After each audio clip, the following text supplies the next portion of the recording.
영원한 천국을 소망하시면서 오늘도 복음과 율법을 방문하신 성도 여러분 평안하셨습니까?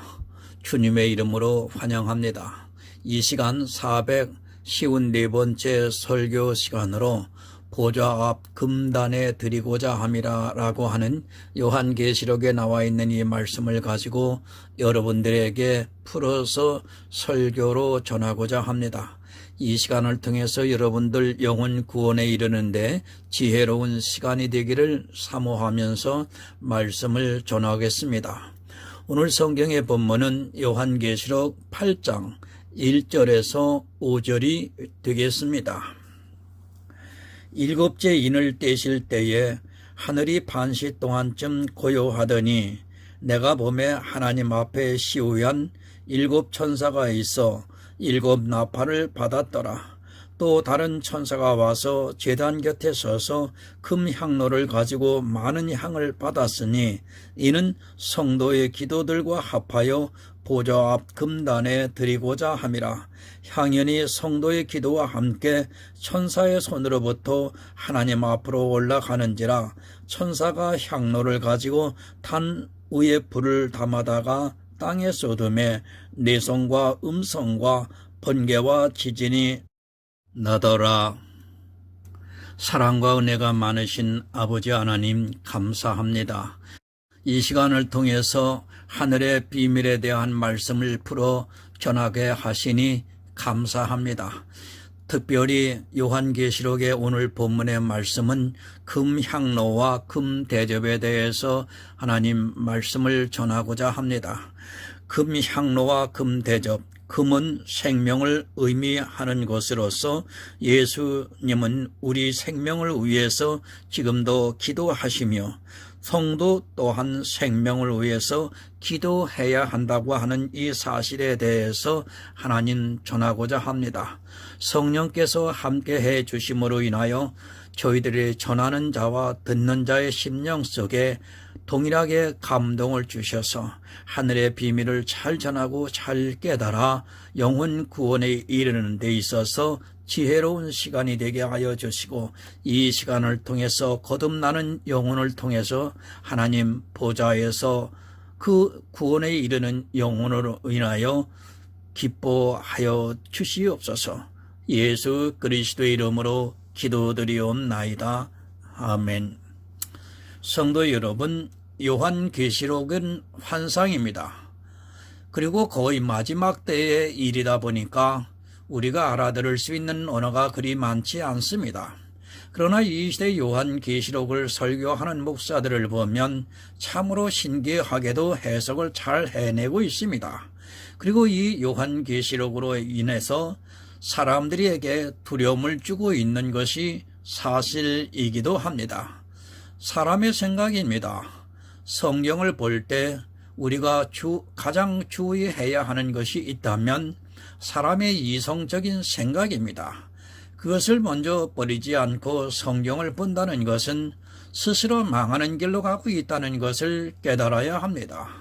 그가 아무리 신학 박사라 해도 사람의 이성으로 성경을 해석하려고 하는 자체가 얼마나 어리석은 일인가를 모르고 있습니다. 늘 말씀을 드립니다. 성경은 영의 일을 말씀하고 있습니다. 그것을 이 세상의 이성으로 이해를 하려 하는 순간 그는 망하게 된다는 것을 깨달아야 합니다. 성경의 오묘함을 깨달은 성도들은 내가 지금 보고 있는 성경에서 얼마나 은혜가 주어지고 있는가를 깨닫고 있습니다. 그리고 바로 알고자 힘씁니다.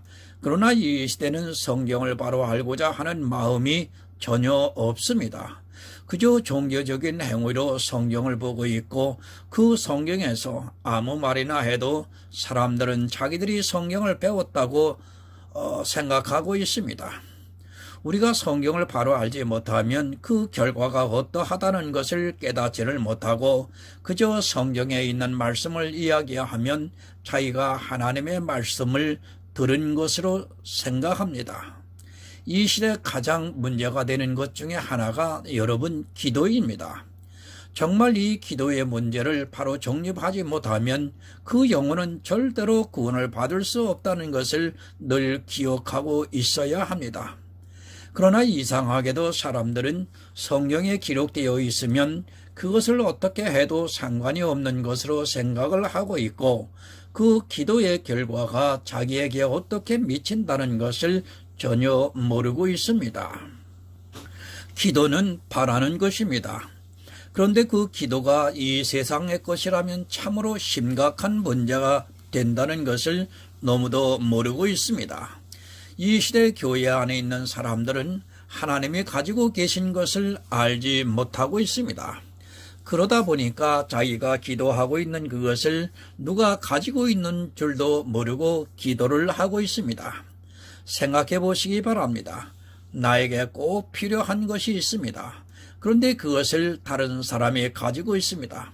그러면 그것을 가지고 있는 사람에게 부탁을 해야 합니다. 그렇지 않고 다른 사람에게 부탁을 하는 것은 잘못된 일입니다. 만약에 자기가 간절히 원하는 것을 가지고 있는 사람이 들었다 해보시기 바랍니다. 그러면 그것을 누가 주겠습니까?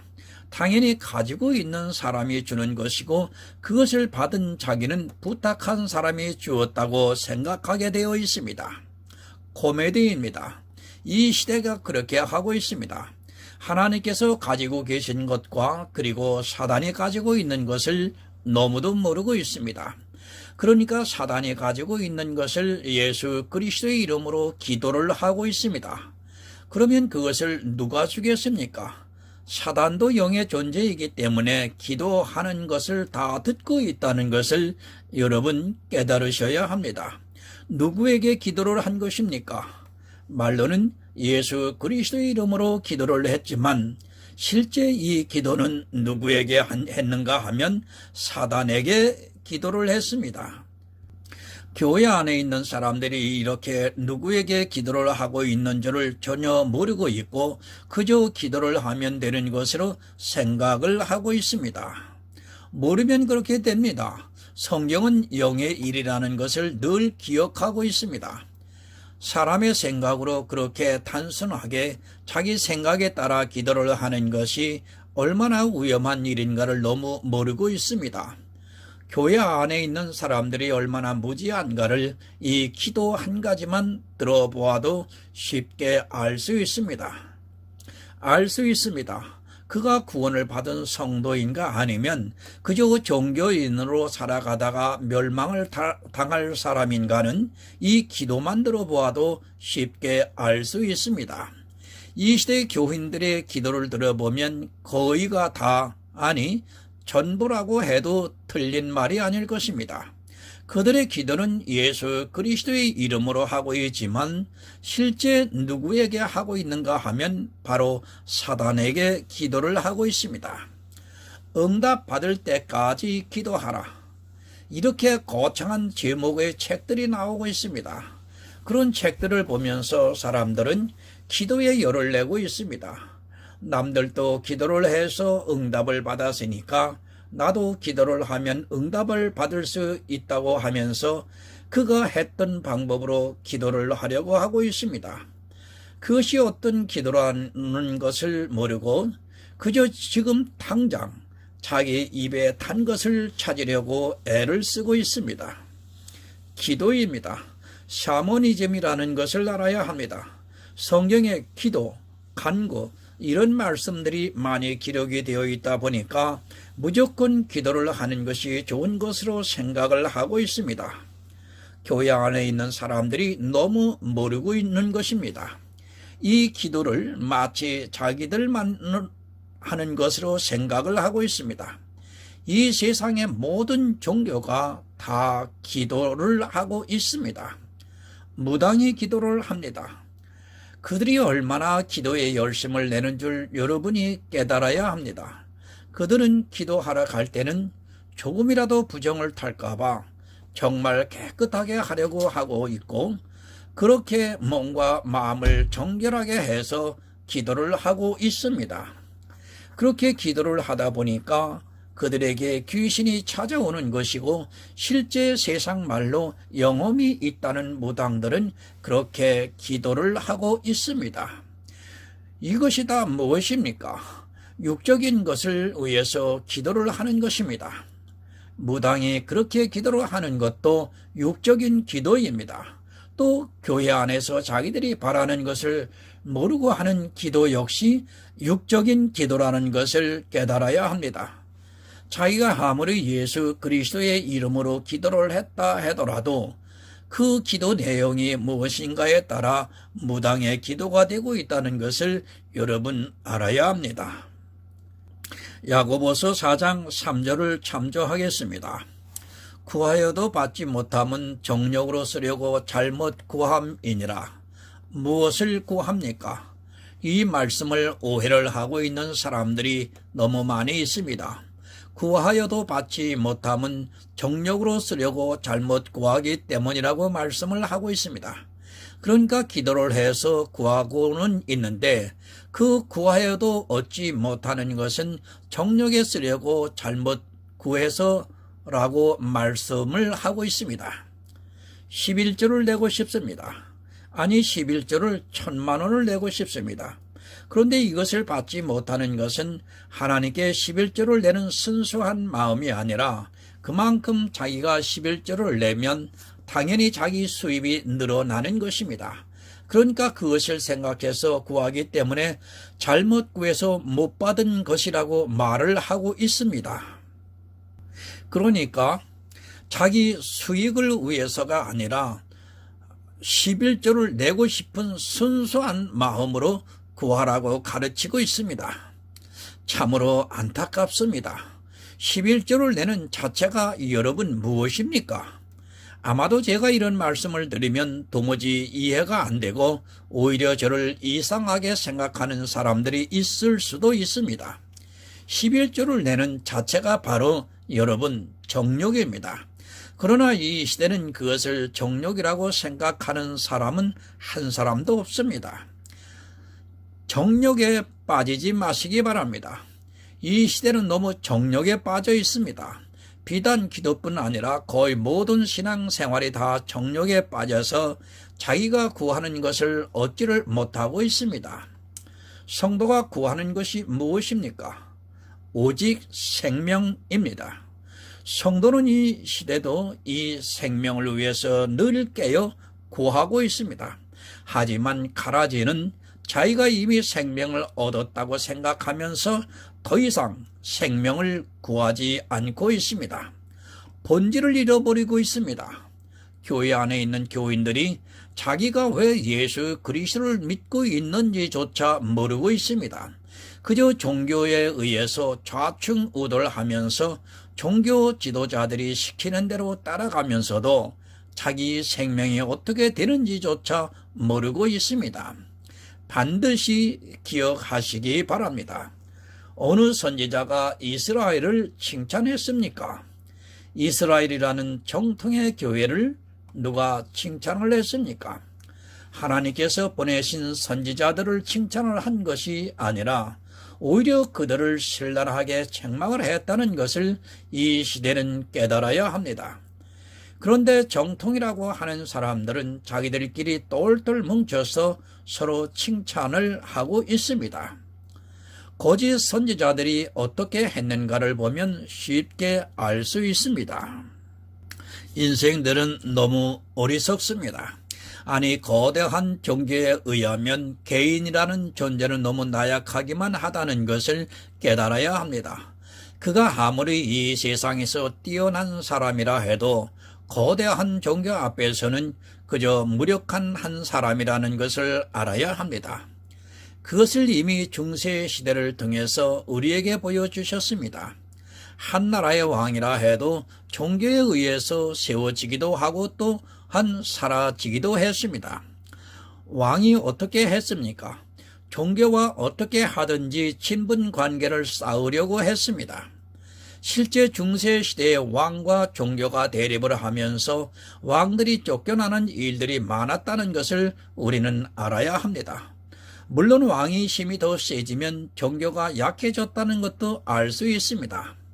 여러분, 종교가 되지 마시기 바랍니다. 아니, 여러분이 종교 안으로 들어가는 순간에 화가 임한다는 것을 깨달아야 합니다. 그러나 이 시대는 자기가 종교 안에 있다는 것을 모르고 있습니다. 이미 교회는 세계적으로 통합이 되어 가고 있고 그 세력이 얼마나 거대한가를 바로 깨달아야 합니다. 이제는 어느 누구도 기독교는 종교화되어 있는 것에 세력을 무너뜨릴 수 없다는 것을 깨달아야 합니다. 다 죽습니다. 그 안에서 나만 잘 구한다고 생명을 얻을 수 있다고요? 그 안에서 나는 정욕으로 쓰려고 구하지 않는다고요? 자기 마음이 진실하니까 하나님께서 내 마음을 알아주실 것이라고요?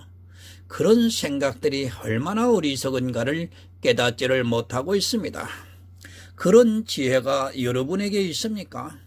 아니, 기독교를 보면서 그것을 종교라고 생각하는 사람도 없습니다. 제가 이 말씀을 드리면 오히려 저를 이상하게 생각할 것이 분명합니다. 이스라엘이 종교화되어서 예수 그리스도를 십자가에 못 박아 죽였습니다. 지금이라고 다를 것이라고 생각하지 마시기 바랍니다. 주님께서 이 시대에 오셨다 해도 사람들 역시 똑같은 일을 하고 말았을 것이 분명합니다. 여러분, 성경을 바로 보시기 바랍니다. 그리고 늘 그 안에서 지혜를 구하시기 바랍니다. 사람이 자기 지혜로 하려고 하지 마시기 바랍니다. 성경은 내가 알려고 한다고 해서 알 수 있는 것이 절대로 아닙니다. 오직 하나님께서 우리에게 성령을 보내주셔야지만 알 수 있습니다. 그러나 이 시대는 불행하게도 소경이 소경을 인도하고 있으면서도 깨닫지를 못하고 있습니다. 성경 본다고 눈을 뜨고 있다고 생각하지 마시기 바랍니다. 이스라엘의 성경을 어려서부터 보았지만 그들은 소경이었습니다. 지금 역시 성경을 보고 있다고 하고 있고 또 신학을 공부한다고 하지만 다 소경이 되어 있다는 것을 알아야 합니다. 그 주류 안에서 배우고 있는 신학이라는 것은 아무것도 아니라는 것을 여러분이 알아야 합니다. 그것은 이 세상에 대학을 나온 사람들이 마음만 먹고 공부를 하면 누구나 할 수 있는 그 정도의 지식이라는 것을 깨달아야 합니다. 저는 쓰레기라고 말씀드리고 싶습니다. 그렇게 사람의 이성으로 공부를 하는 신학이라는 것은 한마디로 종교인을 양산하는 쓰레기입니다. 이스라엘의 바리새인들이 어떠했는가를 알면 쉽게 여러분 이해할 수 있습니다. 그러나 자기들은 바리새인과 다르다고 착각을 하고 있습니다. 저 역시도 신학을 공부했지만 그것에서 도움을 받아 지금 제가 복음을 전하고 있다고는 생각하지 않습니다. 율법주의자들을 만들어내고 있습니다. 그리고 종교인으로서 어떻게 살아야 하는 것을 배우고 있습니다. 또한 이 세상의 지식을 배우고 있습니다. 아무리 자기들이 마음이 주님을 위한 진심이라 해도 그들이 배우고 있는 것이 그렇다면 그 신학이라는 것은 아무 의미가 없다는 것을 깨달아야 합니다. 배워서 될 것 같았으면 이스라엘의 바리새인들이 절대로 주님을 십자가에 못 박지 않았을 것입니다. 본문 1절을 보겠습니다. 7번째 인을 떼실 때에 하늘이 반시 동안쯤 고요하더니. 성경 주의 깊게 보시기 바랍니다. 특히 요한계시록을 보고 사람들이 너무 오해를 많이 하고 있습니다. 요한계시록은 말씀 그대로 환상입니다. 주님께서 마지막 때에 임하실 환상을 보여주시고 있습니다. 그러나 그 환상이라는 것이 1장에서 22장까지 모두가 연결되어 있는 것으로 오해를 해서는 절대로 안 됩니다. 말씀을 잘 보시기 바랍니다. 어느 말씀은 연결이 되어 있습니다. 그러나 어느 말씀은 전혀 다른 환상을 보고 있다는 것을 우리가 바로 깨달아야 합니다. 그러나 대부분의 사람들은 말씀이 1장부터 22장까지 되어 있다 보니까 거의 모든 말씀을 차례대로 연결을 해서 보려 하고 있습니다. 성경을 번역하면서도 자기들 마음대로 장절을 표시를 하고 또 말씀을 연결과 새로 시작되는 말씀을 바로 가리지를 않아서 사람들이 그냥 성경을 보고 있습니다. 목사도 마찬가지입니다. 저는 솔직히 이 시대의 성경을 편찬하는 사람들에게 정말 부탁을 하고 싶습니다. 자기들 마음대로 제목을 붙이지 말고 또한 자기들 마음대로 시작과 끝을 나누지 않았으면 좋겠습니다. 차라리 그냥 장절만 있는 성경을 보는 것이 오히려 도움이 되고 있지만 그런 것으로 인하여 사람들이 성경을 더 이상하게 보는 습관에 길들여져 있습니다. 환상이라는 것을 여러분 이해를 하시기 바랍니다. 우리가 꿈을 꿀 때도 그것이 순서가 정확하지가 않습니다. 어느 장면이 보였다가 또 갑자기 사라지고 또 전혀 새로운 장면이 보이고 있습니다. 물론 꿈과 환상을 비교를 해서는 안 되겠지만 환상도 역시 그럴 수 있다는 것을 우리가 깨달아야 합니다. 사도 요한이 환상을 보았지만 그것이 성경에 기록된 대로 절대적인 순서가 아니라는 것을 먼저 이해를 하고 보아야 합니다. 지금 성경들은 자기들 마음대로 구분을 해놓았습니다. 차라리 그런 구분이 없으면 좋을 것 같은데 사람들이 읽기에 편하라고 한 그것이 오히려 진리를 가리는데 일조를 하고 있습니다. 요한계시록 8장도 그런 영향을 받고 있는 성경입니다. 그리고 시간의 개념을 우리가 잘 이해를 해야 합니다. 지금 6인을 떼었습니다. 그리고 7인을 떼려고 하고 있습니다. 7번째 인을 떼실 때에 하늘이 반시 동안쯤 고요하더라고 말씀을 하고 있습니다. 반시입니다.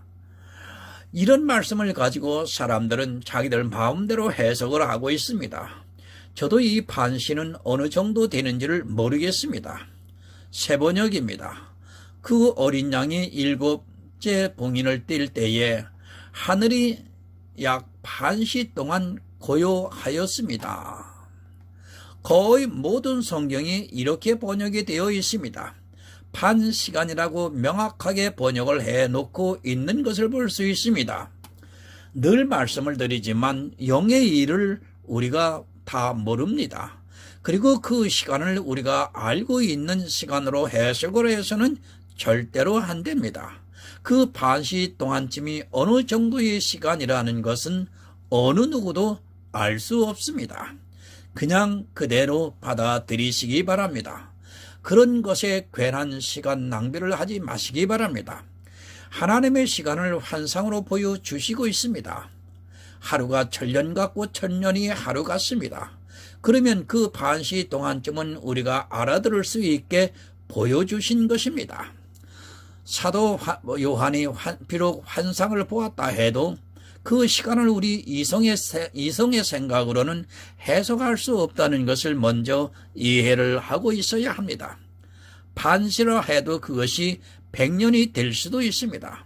실제 하루가 24시간입니다. 그러면 하루가 1000년 같다고 하셨으니까 4에서 50년이 될 수도 있습니다. 그러나 하나님의 시간은 어느 누구도 알 수 없다는 것을 우리가 알아야 합니다. 이런 환상으로 말씀하는 시간을 우리 인생들의 시간으로 대입을 하려고 해서는 절대로 안 됩니다. 여러분, 종말의 일입니다. 그것을 지금 우리가 어떻게 이해할 수 있습니까? 그리고 이 환상은 비유입니다. 실제 사람들이 보고 있는 것과는 전혀 다를 수 있다는 것을 기억하시기 바랍니다. 성경을 해석할 때 이런 시간에 대한 것은 가능한 해석을 하지 말고 그 안에 있는 뜻을 알려고 하시기 바랍니다. 2절입니다. 내가 봄에 하나님 앞에 시위한 7 천사가 있어 7 나팔을 받았더라. 반시 동안쯤 되었습니다. 사도 요한이 봄에 하나님 앞에 시위한 7 천사가 있어 나팔을 받았다고 말씀을 하고 있습니다. 이런 모든 환상은 우리가 직접 문자적으로 해석을 하려고 해서는 절대로 안 됩니다. 우리가 천사를 볼 수 있습니까? 아니, 천사의 모습을 알고 있습니까? 전혀 아닙니다. 사실 우리는 천사를 모릅니다. 지금 이 시대도 천사를 보았다고 하는 사람들이 참 많이 있습니다. 물론 성경에 천사를 보았다는 말씀이 있다 보니까 자기들의 상상대로 생각을 하고 있습니다. 천사는 날개가 있고 또 어떻게 생겼을 것이라고 말하고 있습니다. 그러나 성경에서 천사의 모습이 나오고 있지만 그것을 실제로 받아들이지 마시기 바랍니다. 영의 일입니다. 제가 늘 말씀을 드리지만 영의 일은 우리가 정의를 내려서는 절대로 안 됩니다. 그것은 인생의 언어로는 설명할 수 없다는 것을 먼저 깨달아야 합니다. 하지만 이 시대는 천국에 갔다 왔다고 자랑하는 사람도 많이 있고 자기가 천사를 보았다고 말하는 사람도 있습니다. 사실 그런 이야기는 거의 100%가 거짓이라는 것을 먼저 이해를 하고 있어야 합니다. 이미 성경이 완성되었습니다. 우리에게 또 천사를 보내실 이유가 없습니다. 그렇다면 그는 아직까지도 내가 복음을 쓰고 있는 사람입니다. 자기가 무슨 특별한 사람이라고 내가 복음을 쓰고 있습니까? 우리 인생들이 구원을 받을 수 있는 모든 것이 이미 성경에 다 기록이 되어 있습니다. 더 이상 우리에게 천사를 보내야 할 필요성이 없습니다. 사도 바울이 뭐라 말씀합니까? 너희가 나를 그리스도와 같이 또 천사와 같이 대했다고 말씀을 하고 있습니다. 이 시대의 복음을 전하는 자가 바로 천사입니다. 오직 예수 그리스도를 전해서 생명에 대해서 가르치고 있는 사람이 천사입니다. 하늘에서 하나님께서 직접 천사를 보내는 것이 아니라 이 시대는 전도에 미련한 것으로 진리를 가지고 있는 자들을 천사와 같이 보내고 있습니다. 그러나 안 믿습니다. 왜 안 믿는가 하면 자기들이 생각하는 천사가 있습니다. 그것은 영의 일을 생각하는 것이 아니라 육의 일을 생각하고 있기 때문에 천사와 같은 이가 복음을 전해도 믿지를 못하고 있습니다. 자기들이 눈으로 보이는 더 좋은 것을 보고 그것을 따라가고 있습니다. 7 천사가 나팔을 받았습니다. 그리고 8장 6절부터 7 천사가 나팔을 불기 시작을 하고 있습니다. 그 사이에 8장 3절부터 5절까지의 말씀이 있습니다. 이 환상은 전혀 다른 환상을 보고 있습니다. 그렇다고 해서 전혀 연결이 안 되어 있는 것이라고 말씀을 드리기가 어렵습니다. 하지만 7인을 떼고 이제 7 천사가 나팔을 가졌을 때 반시 동안쯤 고요했다고 말씀을 하고 있습니다. 그 시간인 것 같습니다. 그러나 확실하지는 않은 것으로 생각합니다. 어찌되었든 7인을 떼는 그 중간의 시간은 맞는 것으로 보여지고 있습니다. 7인을 떼는 그 사이에 7 천사가 나팔을 받았습니다. 이제 7 천사가 나팔을 받았다는 말씀은 실제적으로 종말의 때가 왔다는 것을 말씀하고 있습니다. 여러분, 종말의 때입니다. 7인을 떼실 때와 7 나팔을 불기 시작을 할 때는 전혀 다르다는 것을 먼저 이해를 하고 있어야 합니다. 종말의 때가 왔을 때 7 천사가 나팔을 불기를 시작했습니다. 첫째 천사가 나팔을 불기 시작을 할 때부터 이 세상에는 성도가 없다는 것을 먼저 이해를 하시고 있어야 합니다. 이때는 성도가 있는 것으로 생각하는 사람들이 너무도 많이 있습니다. 그래서 휴거를 기다리고 있습니다. 절대로 휴거는 없다는 것을 먼저 말씀을 드립니다. 천사가 나팔을 불기 시작을 하면 이 세상에 있는 성도가 없습니다. 그것을 요한계시록에서도 보여지고 있고 또 마태복음에서도 정확하게 가르쳐주고 있지만 이 시대는 성경을 보는 눈이 감겨져 있어 누군가로부터 시작이 된 이 휴거론에 대하여 모두가 미혹이 되어 있는 것을 볼 수 있습니다.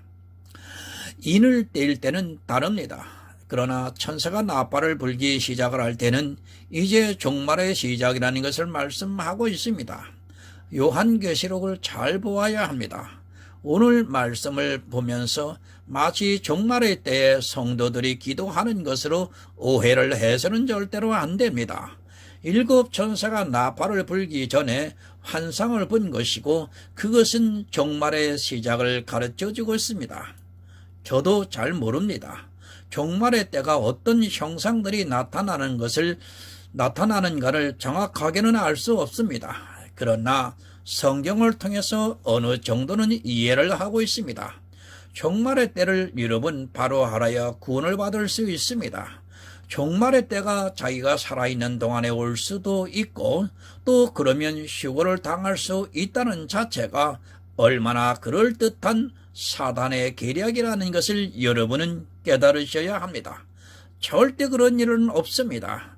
나팔이 불기 시작을 하면 이 세상에는 믿음이 있는 성도는 없다는 것을 분명히 깨닫고 지금 청년의 때에 천국을 생각하는 성도가 되어야 합니다. 그러나 이 시대는 청년의 때에 교회라고 하는 종교에 깊이 빠져서 거기서 일을 하느라 도무지 영생에 대해서 깨닫지를 못하고 있습니다. 본문 3절을 보겠습니다. 또 다른 천사가 와서 제단 곁에 서서 그 금향로를 가지고 많은 향을 받으니 이는 모든 성도의 기도들과 합하여 보좌 앞 금단에 드리고자 함이라. 금향로입니다. 이 금향로는 성막론에서 말씀을 드렸지만 분향단입니다. 그것은 이 세상에 예수 그리스도께서 오셔서 우리의 생명에 대해서 기도를 하는 것을 예표로 보여주셨습니다. 금향로를 가지고 많은 향을 받았다고 말씀을 하고 있습니다. 성도의 기도가 있습니다. 그리고 금향로가 있습니다. 이 둘의 기도는 다릅니다. 기도 자체가 다르다는 것이 아니라 금향로는 예수 그리스도께서 이 세상에 있는 성도들을 위해서 기도를 하신 것입니다. 예수님의 기도는 금향로에 있는 것이고 성도들의 기도는 금향로가 아닙니다.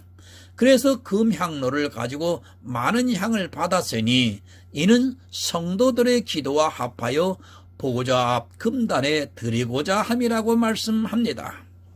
요한계시록 5장 8절을 한번 보겠습니다.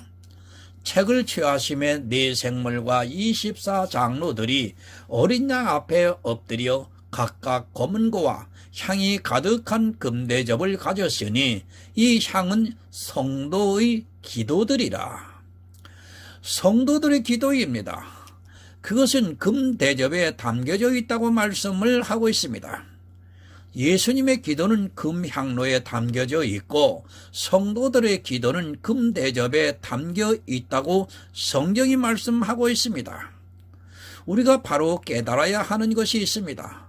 금대접 그리고 금향로는 다 금이 있고 그것은 생명이라는 것을 의미하고 있다는 말씀이기도 합니다. 기도입니다. 늘 말씀을 드리지만 이 시대는 기도가 너무 정욕적입니다. 그러나 자기들이 하고 있는 기도가 얼마나 정욕적이라는 것을 아무도 깨닫지를 못하고 있고 더욱더 정욕을 위해서 기도에 열심을 내고 있습니다. 자기들이 그 종교적인 기도로 구해서 얻지를 못하고 있습니다. 생명을 구해도 얻지를 못하고 있다는 말씀입니다. 성도들의 기도입니다. 그리고 예수 그리스도의 기도입니다. 금향로에 담겨져 있고 금대접에 담겨져 있습니다. 이 말씀은 생명에 대해서 기도를 하고 있다는 말씀입니다. 예수님께서도 우리 인생들의 생명을 위해서 기도를 하셨고 또한 성도들 역시 기도가 생명에 대해서 하고 있다는 말씀입니다. 다른 기도 안 합니다. 정말 이 시대에 주의하시기 바랍니다. 생명에 대한 기도 말고는 하나님께 그 기도가 올라갈 수 없다는 것을 깨달아야 합니다. 성경에서 이렇게 비유적으로 다 가르쳐 주고 있지만 사람들은 어떤 기도를 해야 하는 줄을 모르고 정욕에 깊이 빠져 있는 것을 볼 수 있습니다. 금 대접에 담겨 있지 않은 기도는 절대로 하나님께 올라갈 수 없다는 것을 여러분 기억하시기 바랍니다. 기도입니다.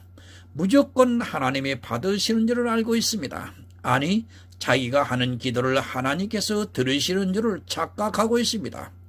하나님께서는 예수님의 기도와 성도들의 기도를 받으시는데 반드시 성도의 기도는 금대접에 담겨 있어야 합니다. 금대접이 무엇입니까? 바로 생명에 대한 기도라는 말씀입니다. 교회 안에서 기도를 정말 많이 하고 있습니다. 그리고 그 기도의 응답을 받았다고 말하고 있습니다. 그런 것이 얼마나 이 세상의 샤머니즘적이라는 것을 모르고 있습니다. 그것은 마치 무당이 기도하고 응답을 받는 것과 똑같다는 것을 여러분 알아야 합니다. 하지만 이 시대는 기도 응답을 너무도 좋아하고 있습니다. 기도 응답 여러분 너무 좋아하지 마시기 바랍니다. 성도들의 기도는 이 세상에서 직접 응답을 받는 것이 아닙니다. 요한계시록에 성도들의 기도가 언제 올라가는가를 가르쳐주고 있습니다. 그리고 그 기도가 어떤 기도라는 것을 사도 요한이 환상으로 보았습니다. 그러나 이 시대는 자기들의 기도가 어떤 기도인 줄을 모르고 있고 그 결과가 어떻게 된다는 것을 너무도 모르고 있습니다. 여러분, 생명입니다. 내 영혼의 생명에 대해서 우리는 끊임없이 기도해야 합니다. 그리고 내 친족과 이웃의 생명을 위한 기도를 해야 합니다. 그것은 교회에 나와서 신앙생활을 하는 것이 아니라 하나님께서 선택을 한 성도들은 주님께서 어떤 기도를 하셨는가를 알고 있고 그 기도를 알고 있기 때문에 성도들 역시 그 기도를 하고 있습니다. 본문 4절입니다. 향연이 성도의 기도와 함께 천사의 손으로부터 하나님 앞으로 올라가는지라. 향연입니다. 그것은 주님의 기도를 말씀하고 있습니다. 그리고 성도들의 기도와 함께 천사의 손으로부터 하나님에게로 올라간다고 말씀하고 있습니다.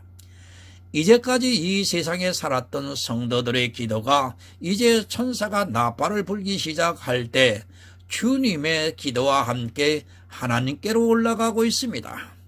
주님의 기도는 생명입니다. 또 성도의 기도 역시 생명에 대해서 기도를 했습니다. 7 천사가 나팔을 불기까지 성도들은 하나님의 나라가 빨리 임할 것을 기도했습니다. 정말 이 시대도 세상에서 환난을 당하고 있는 성도들은 주님이 빨리 오시기를 기대하고 있습니다. 그 기도가 이제 주님의 기도와 합하여 천사의 손으로부터 하나님께로 올라가고 있습니다. 모든 기도의 응답입니다. 언제 기도가 응답이 되는가 하면 바로 주님이 다시 오실 때에 모든 기도의 응답이 이루어집니다. 이 세상에서 부활의 소망을 가지고 살았던 성도들의 모든 기도가 주님께서 다시 오시는 날에 이루어진다는 것을 가르쳐 주고 있습니다. 이 말씀을 깨달으시는 분은 정말로 하나님께서 선택을 받은 성도입니다. 제가 계속해서 성도라고 말씀을 드리고 있는데 성도라고 하는 사람은 누구를 가르치느냐 하면 바로 물과 성령으로 주님의 영으로 거듭 태어난 사람을 성도라고 일컫는 것입니다. 교회에 나왔다고 해서 모두가 성도가 아닌 것을 분명히 여러분들이 깨달으시고 제 글과 제 설교를 읽으시고 듣고 따라오셔야 이해하실 수 있습니다. 여러분, 금대접에 담겨 있습니다. 아직 주님께서 이 세상에 오시지 않았습니다. 지금이야 편한 세상이니까 별로 그런 의미를 느끼지 못하겠지만 초대교회 성도들은 성도들이 죽는 것을 보면서 하루라도 빨리 주님께서 이 세상에 오실 것을 기다리고 있었다는 것을 성경을 통해서 알 수 있습니다. 주님의 재림을 기다리면서 하늘의 소망을 가지고 살았습니다. 그 기도가 이제 주님의 기도와 함께 하나님께로 올라가고 종말이 오는 천사의 나팔을 불기 시작을 합니다. 본문 5절을 봅니다.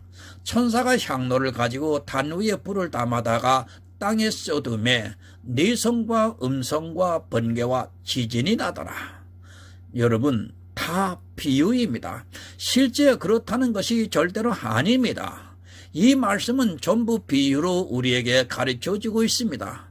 실제로 내성과 지진과 음성과 번개가 나는 것으로 오해하지 마시기 바랍니다. 불을 담아다가 땅에 쏟는다고 말씀을 하고 있습니다. 이 말씀은 주님께서 예언하신 모든 일들이 이제 이루어진다는 것을 말씀하고 있습니다. 내성과 음성과 번개와 지진이 납니다. 마태복음에서 주님이 오실 때에 징조에 대해서 말씀을 하고 있습니다. 내성은 이제 복음이 사라진다는 것을 의미하고 있고 음성도 마찬가지입니다. 그리고 번개는 주님이 어떻게 오시는가를 마태복음에서 번개가 동에서 나서 서에게 이른 것과 같이 인자의 임함도 그러하다고 말씀을 하고 있습니다. 지진이 납니다. 그것은 이 세상의 심판에 대해서 말씀을 하고 있습니다. 저주를 받는 자들은 땅이 갈라지면서 음부로 삼킨다는 것을 말씀하고 있습니다. 종말의 때를 가르쳐주고 있습니다. 종말이 오기 전에는 주님의 기도와 성도들의 기도가 함께 하나님 앞에 올려지고 있습니다. 그리고 그 기도가 응답이 되어 주님의 나라가 하늘로부터 내려온다는 말씀입니다. 주님이 이 세상에서 기도를 하셨습니다. 그리고 종말의 때 이전까지 살았던 성도들이 늘 기도를 했습니다. 그 기도가 응답이 되는 날에 이 세상에 종말이 온다는 것을 깨달으시기 바랍니다. 성도가 살아서 지금 기도를 하는 것이 아니라 이제까지 이 세상에 있었던 성도들의 기도가 주님의 기도와 함께 하나님께 올라가서 이제 주님께서 이 세상에 다시 오신다는 말씀입니다. 땅이 진노를 받습니다. 땅에 남아있는 모든 사람이 천사가 나팔을 불기 시작을 하면서 진노를 받기 시작을 합니다. 그것을 요한계시록 8장부터 말씀하고 있습니다. 그때는 은혜를 받으려고 해도 받을 수 없습니다. 아직은 종말의 때가 아니라는 것이 확실합니다. 그러나 우리는 개인의 종말이 있습니다. 늘 깨어 이 생명에 대해서 기도를 하는 성도가 되시기를 바랍니다. 금대접에 담겨 있는 그 기도는 반드시 하나님께 올라갑니다. 생명에 대해서 간구하는 성도가 되어서 주님께서 다시 오시는 날의 영접을 받아 천국에서 모든 축복을 누리시기를 이 시간 예수 그리스도의 이름으로 부탁을 드립니다. 아버지 하나님 감사합니다. 이 시간 하늘의 비밀을 바르게 전할 수 있도록 함께하여 주심을 감사합니다. 성도의 기도입니다. 반드시 성도의 기도는 응답이 되어진다는 말씀을 전했습니다. 성도의 기도의 응답은 바로 어떻게 오는가 하면 예수 그리스도께서 오시는 그날에 모든 기도가 응답이 되는 것이라고 하나님 전했습니다. 이 말씀을 통해서 살아있는 동안 모든 성도들이 바른 생명에 대한 기도를 통해서 모두가 구원에 이르는 지혜로운 하나님의 아들들이 되기를 간절히 소원하면서 예수 그리스도의 이름으로 기도 올리옵나이다. 아멘.